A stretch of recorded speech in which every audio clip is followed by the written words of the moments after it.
are live. Welcome back to the Restorative Movement Training Podcast. My name is William Murtha, and joining me today are coaches Taylor and Shane.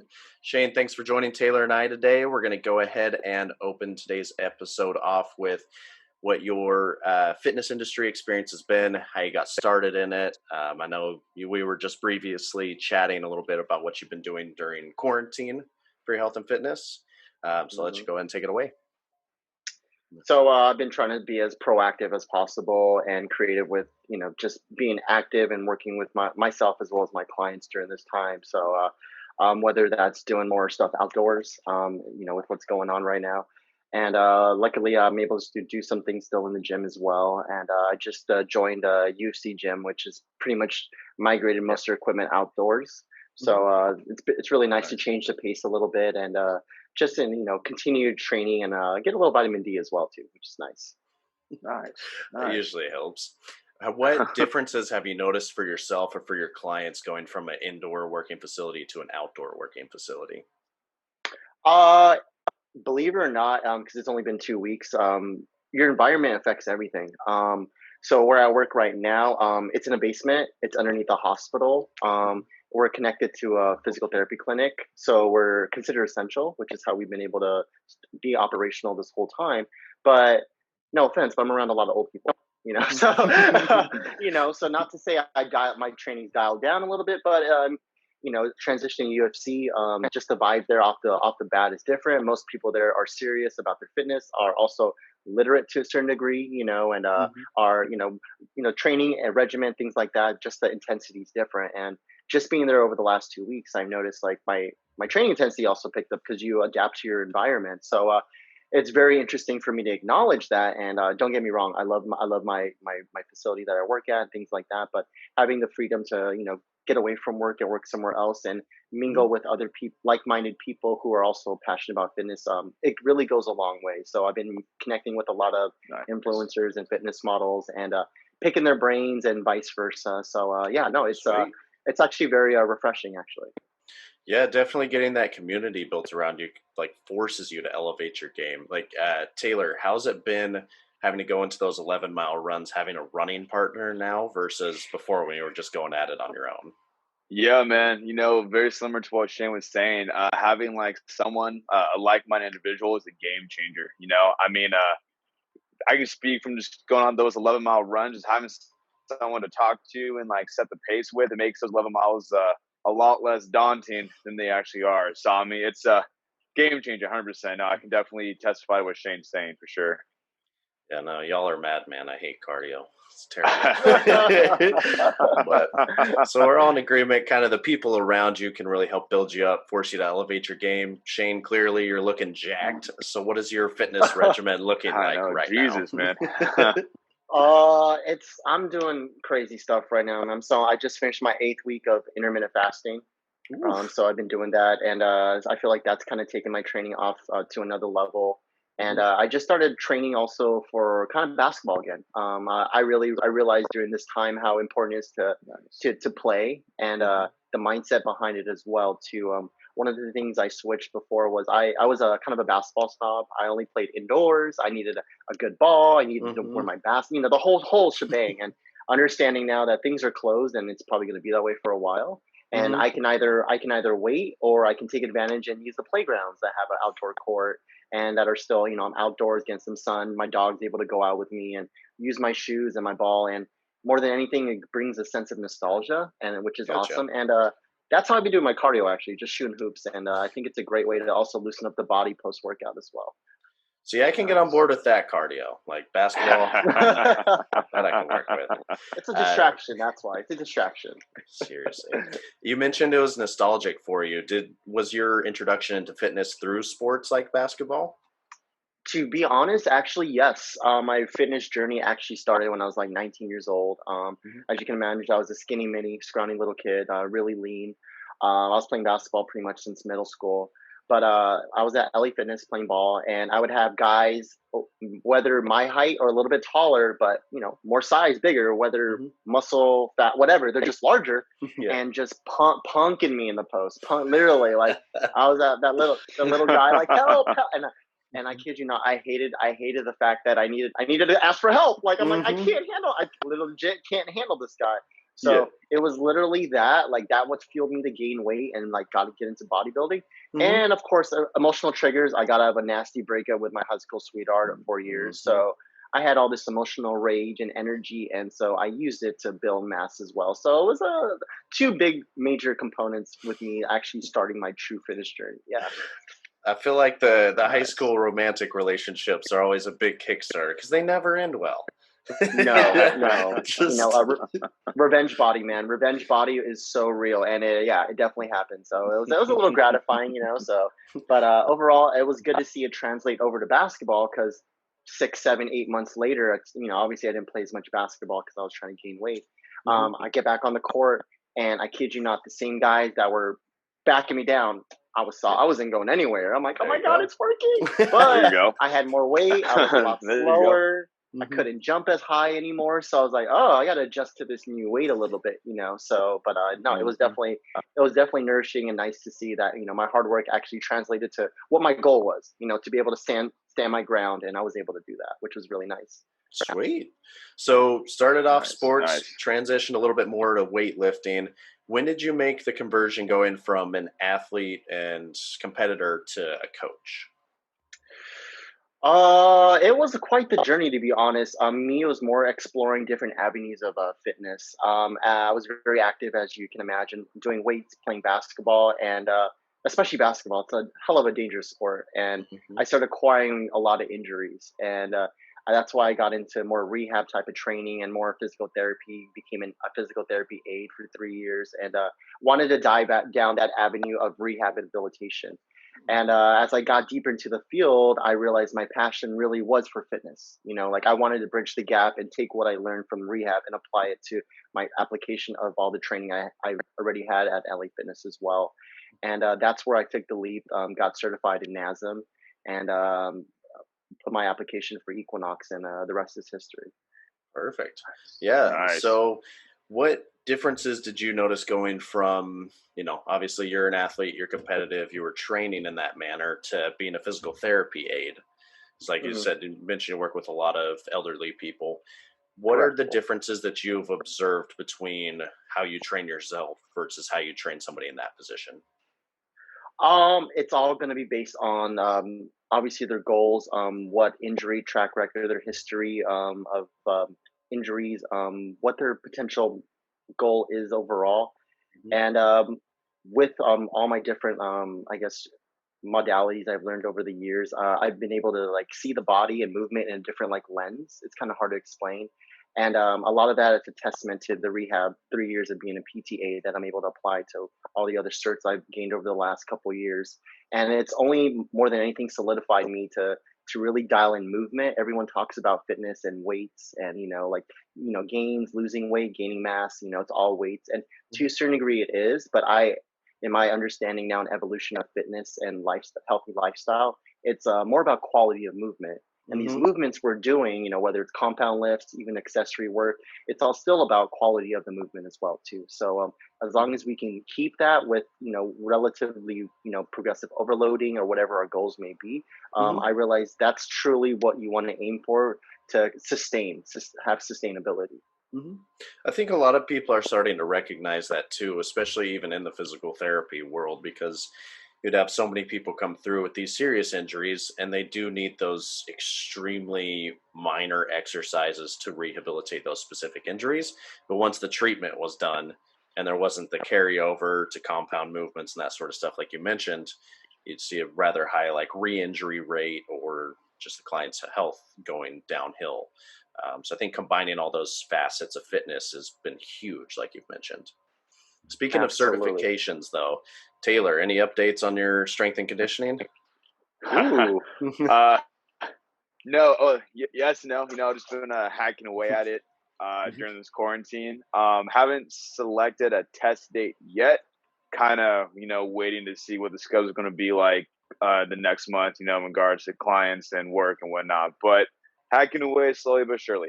That's for sure. Okay. What's the testing regimen look like with COVID now, as far as like testing centers or? Yeah. you know, if anyone has ever had to take like some kind of certification at a testing center, they can kind of picture this. So basically, the same thing.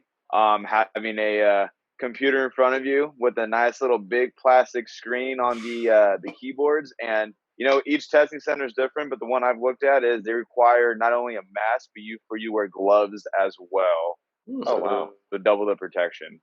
All right. Yeah, and then you know, you can't really bring in anything, so no cell phones, no wallets, no bags.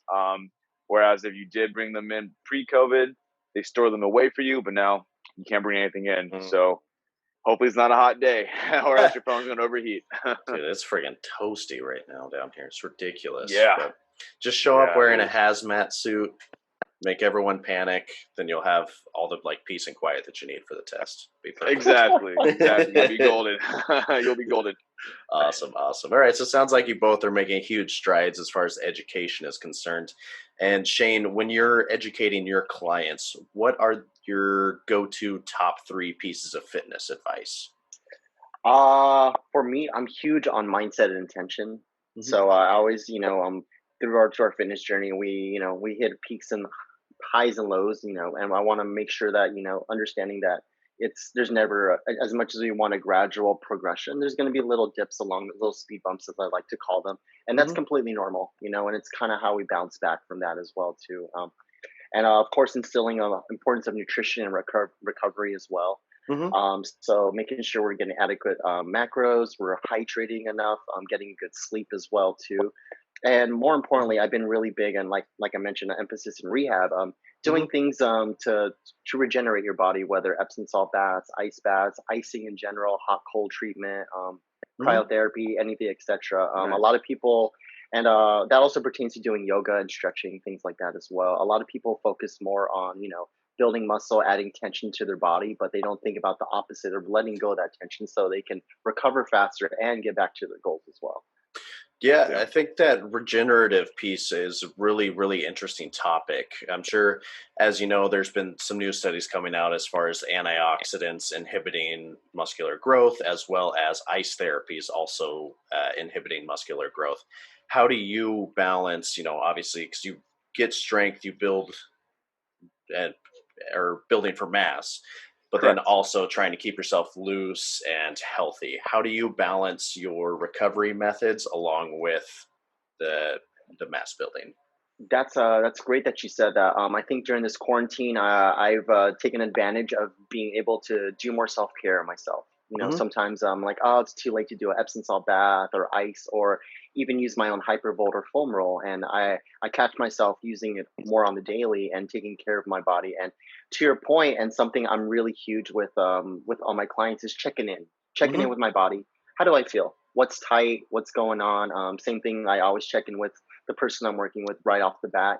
Something may be lingering, whether we slept funny or whatnot, so always try to address that. And more importantly, if they're feeling uncomfortable or hurting somewhere, and just adjusting accordingly. So for example, suppose today was arm day. I felt good. I was able to get a good arm pump. Got the pump in. Perfect. I got, Sunday gun day, but for example, if I was feeling really tight and my arms were like, I don't know if I should push it, I would probably do lower body, or instead of pushing through. And I realized that's the evolution of my mindset and my training, because in the past it's like, no pain, no gain. You got to push through it, add that extra, add more tendonitis. Why not?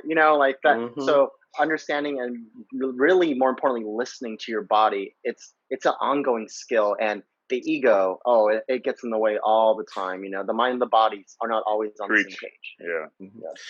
Gotcha. So it sounds like you're learning, because whenever you have that significant high intensity drive and you get the ego lifting, and like you mentioned, the arms are super sore, but you still want to train them again, that's when you have to do those types of ice therapies every single day, which does limit the muscular growth. So it sounds like now you're learning to be able to take a step back and like, okay, I'm just going to let this heal, instead of forcing a treatment on it and forcing myself to get back in and do this right again. Is that correct? Absolutely. Yes, you're right. Okay, awesome. One other thing I wanted to touch on real quick, because we had taken the trigger point class together, and you mentioned you utilize both the Hypervolt and foam rolling for your clients. What do you Hmm. see as the pros and cons of the massage gun versus the sedentary tools? That's actually a great question you asked. And I'll also throw in, I do also use the yoga tune-up balls. That's also Awesome. a different modality to prop Nice, to use, nice. and there's value to use all of them, and it's going to be case by case. Hmm. I noticed with some of my clients, for example, if we're doing the calf, and it's all depending on how much tension there is. If it's just a little tight or whatnot, the Hypervolt, it's the massage gun. It's very easy to get. But if it's really really tight, you Hmm. don't necessarily. I realize you don't really want to use that. You want to do more compression, more trigger point where you hold down and then do some cross fiber or different other angles to loosen up the fascia. Hmm. And then you can apply the Hypervolt afterwards as well. I realize a lot of Interesting. people, it's convenient, it's easy to use the massage gun, but it's not always the best modality to use in that moment. Hmm. Especially the Got it. way that most people use them. They're like, "Oh, my leg's sore, so I'm just gonna stab this thing as far into my quad as possible." Yeah, just they just jam it in, and and what I realize is, I mean, to your point, because I caught myself doing that sometimes. Like, you don't really allow your muscle or fascia to relax, so you're actually sometimes causing more harm than good. So when you slow things down, you breathe, you use the ball or trigger point on a foam roll, you're actually able to allow that fascia to release, and that's where you can get the quality of strength and movement, and actually recover as well too. So Yeah, the Nice. funniest thing with that too, I actually did a session with a client earlier this week who was prepping for a surgical procedure, loads of stress, and just needed some relaxation. So we did a hypervolt session. And hmm the way that she typically utilizes the massage gun, she cranks up to the highest speed, jams it in her leg, and just leaves it there. I left Woo. it on, yeah, right? Terrible idea. Woo. Terrible idea. So, of course, I started off on the lowest setting possible, very light pressure to allow it to sink into the tissue. Says, this isn't doing anything. You need to go harder. You need to go harder. And then just, ignored her, just kept slowly working, applying a little bit more pressure. And she's like, oh, thank God, you finally turned up the speed on it. I'm like, no, we're still at the same speed.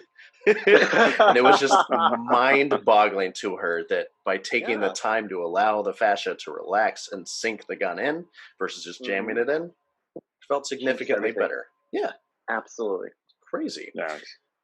Any other tips or advice that you typically throw your clients' way? Just try to relax, and especially when you're doing stretches and foam rolling. We tend to hold tension, whether in our face, our eyes, our neck, or even our jaw. And trying to just breathe through it as well. Mentioning even using a prop like a foam roll, especially like an example, it's like your IT band. You see a lot of people doing it, and you see their face, right? They're like, ah! Like they look like they're working out already. They're maxing out on the foam roll, right?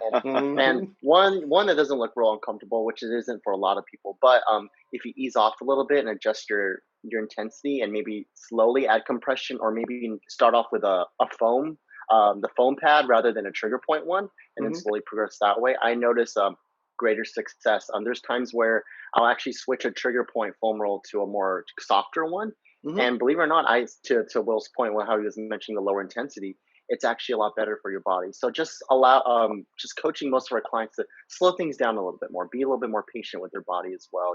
We live in such a fast paced life, and when they are with us, that's their opportunity to understand how their body feels and why their body is feeling the way it is. Hmm. Yeah, it's so illogical, but healing should not be a painful process. I don't know where it did be, like along the line where it got distorted like that, where oh, this massage just beat the crap out of me is the best massage ever. Healing should not No, be painful. You should be feeling better following a treatment, not worse. absolutely, I couldn't agree more. Damn Couldn't straight. agree more. Yep.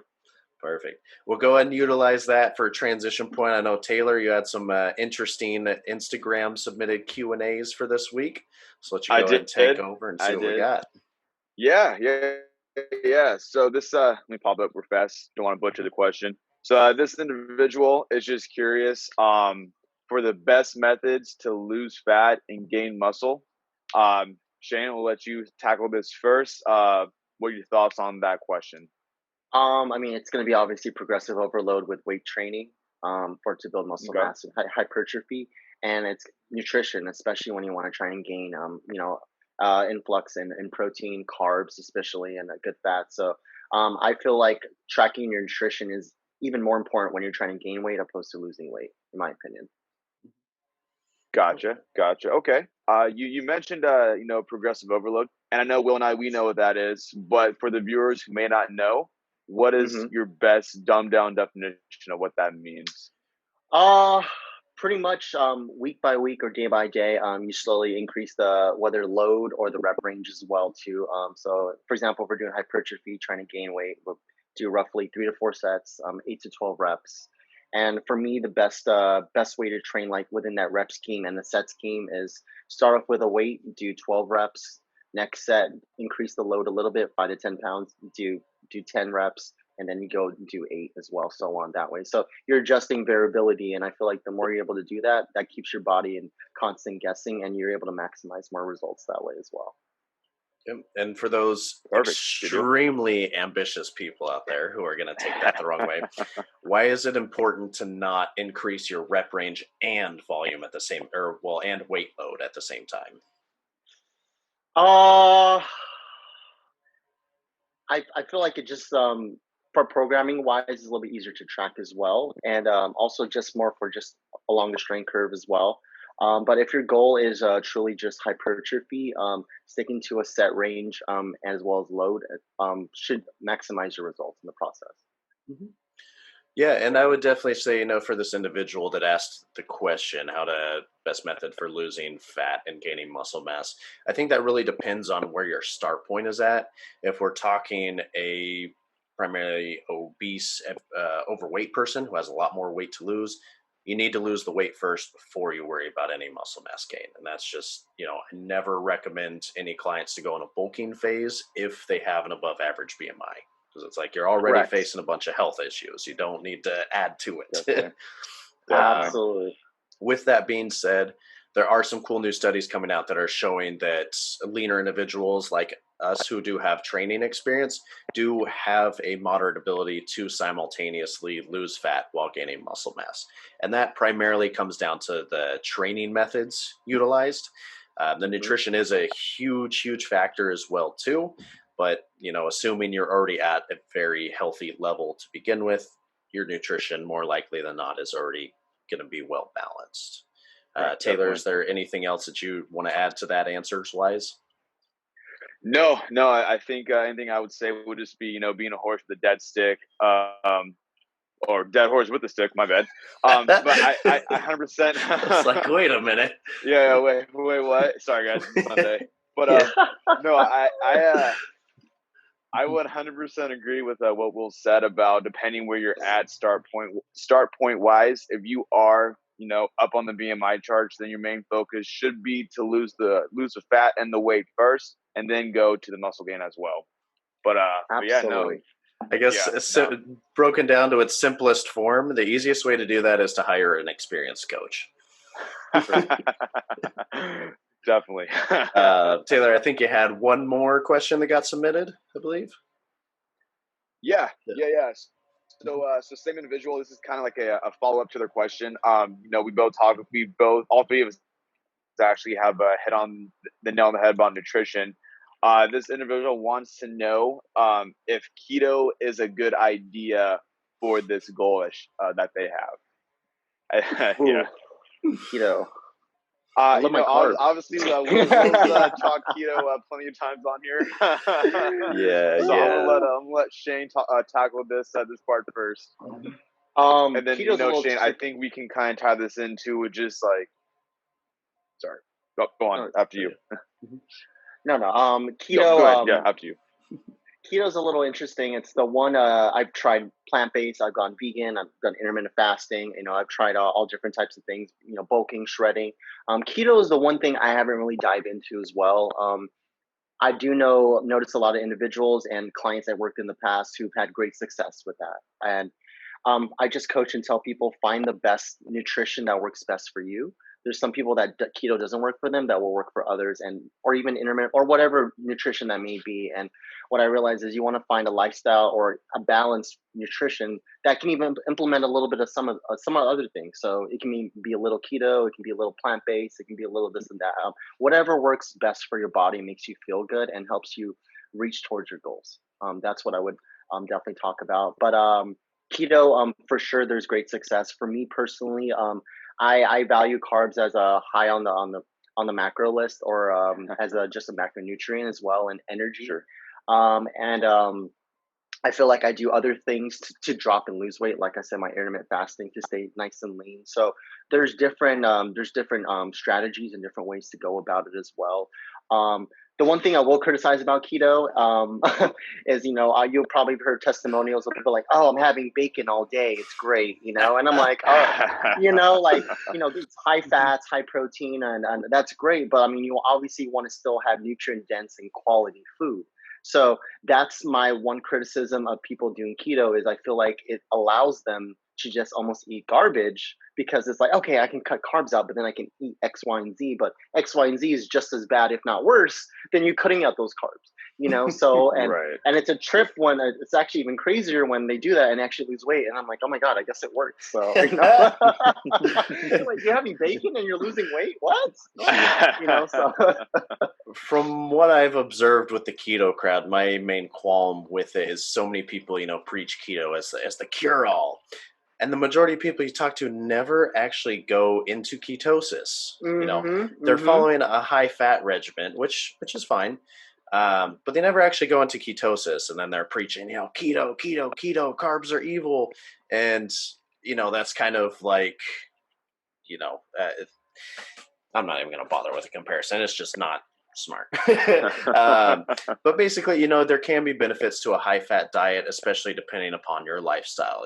As we're sitting here just chatting, we're burning fat for fuel because it's a very slow burning fuel, very minimal effort. And so for those people that are stuck in offices all day that aren't getting out and getting as much activity as we are, high-fat diets are going to be a higher rate of success for them, because it's going to prevent them from just binge eating on carbs. Correct. Yeah, anytime you need to lose weight, Definitely. it's just going to be calories in versus calories out. So like Shane said, you just have to do whatever is going to be the best fit for your individual lifestyle. If cutting carbs out makes you a little bit better at controlling your total calorie intake, great. But carbs and fiber are also what's responsible for your stomach being able to produce serotonin, which is going to come with a whole host of mental health benefits. And so for those people that may be struggling with their weight, maybe struggling with self-esteem issues, maybe struggling with depression, all that sort of stuff, I don't necessarily recommend keto, because cutting out the things that give you the feel-good emotions is going to make you a lot more turbulent mental wise, which is going to make it even harder to succeed in your weight loss journey. So, Absolutely. Yeah. Taylor, anything you'd like to add to that? Again, I think both of you hit that question pretty spot on. One thing that I did like what Shane said was that you got to find what works best for you nutrition wise. So for me, I'm always going to be a big fan of eating the big three: carbs, protein, fats, and a moderation amounts to help me get to my goals. End of the day, I always tell my clients, hey, keto's dope, paleo's cool, vegan's all right, intermittent fasting is super cool. But end of the day, you want to look at, can you maintain this diet? Because obviously these diets aren't, I guess you can argue keto. There are some people who make keto a lifestyle. But for the majority of us, I would argue it's going to be really hard to maintain that keto diet for the rest of our lives. And then, once you bring those carbs back into your system, are you going to be able to keep off the weight that you lost during keto? Or is it all going to come back on, the more you reintroduce those carbs, you get off the keto diet? So that's my big thing, So find what works best for you and make sure it's sustainable and maintainable. And then There you go. The mic drop. Right. Yeah, the mic drop. Shane's left the room. Game over. No, I'm back. You go, man. I'm back. So we're coming up on our closing time for today. So just any closing pieces of advice that you'd like to throw out there, Shane, Taylor, have at it. Kind of just chiming in on what Taylor talked about. I remember this was a couple of years ago. I was doing an assessment with a potential client, and we got to vices, like cheat meals, and I hate that term, cheat meal. It's already associating a negative behavior. It makes you feel guilty, and it's nothing positive from it, So switching your perspective and switching it from a cheat meal to a treat meal, like a reward, because you deserve this, because you've been doing X, Y, and all the things you need to do, and more importantly, enjoying the shit out of it too, you know. Yeah. And like I was Big mentioning, facts. this client was talking about eating half a donut, and I could just feel the anxiety, and they're like, "Oh my god!" Like she was like almost spazzing out. I ate half a donut. It's okay. I didn't eat the other half. And I remember looking at her, and I was like, "Whoa!" Like, okay, look, your stress levels are increased, your cortisol levels are increased. And I told her, like, essentially you only ate half a donut, but with the increase of your stress and cortisol, you probably ate 2 or 3 donuts. Mm-hmm. And so I told her, I was like, it's probably better for you not to have it at all, you know, or if you're going to eat it, enjoy it and, you know, to the full experience, you know, because what you're doing is actually working against you as well. So I'm kind of huge, like I talked about that mindset and intention. And yeah, so like I said, cheat meal, like I hate it. So, you know, if you redirect it and put it to treat meal because you've been doing everything you need to, it should be a reward and you should really fulfill and enjoy that as well. Yeah, I can roll with that. Speaking of treat meals, Taylor, what was your treat meal last night? let's get into everything we just had.